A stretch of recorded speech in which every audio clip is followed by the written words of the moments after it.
అమ్మ పుట్టినరోజు అయితే ఇలా సెలబ్రేట్ చేసాం. ఎవ్రీ ఇయర్ సంక్రాంతికే అందరం కూడా నేను మా అత్తగారింటికి వెళ్తే అన్నయ్య వాళ్ళిద్దరు ఫ్యామిలీస్ అయితే వాళ్ళ అత్తగారింటికి అయితే వెళ్ళేవాళ్ళనమాట. అలా కనుమ రోజు ఎవరు ఉండేవాళ్ళం కాదు. కనుమ రోజే అమ్మ బర్త్‌డే.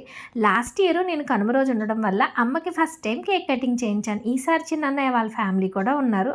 అన్నయ్య అయితే శారద ఇయర్ కూడా అమ్మకి కేక్ కటింగ్ చేద్దామని చెప్పి అన్నాడు. కేక్ తీసుకొని మేము వెళ్ళేసరికి అయితే అమ్మ పూజ చేసుకుంటుంది. అమ్మ పూజ అయిపోయిన తర్వాత ఇలా అందరం కలిసి క్యాండిల్ వెలిగించి అమ్మకైతే కేక్ కటింగ్ చేయించేసాము.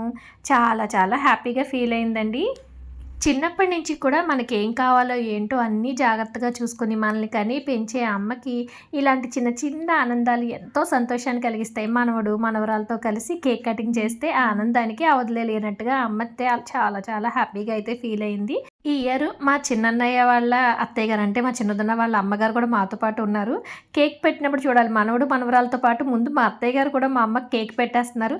వాళ్ళ ఏజ్లో ఆ సంతోషాలు వాళ్ళకి చాలా ఆనందాన్ని ఇస్తాయన్నమాట. అత్తయ్య గారు కూడా చిన్నపిల్లల చాలా హ్యాపీగా ఫీల్ అయిపోతూ అమ్మకైతే కేక్ తినిపించేశారండి.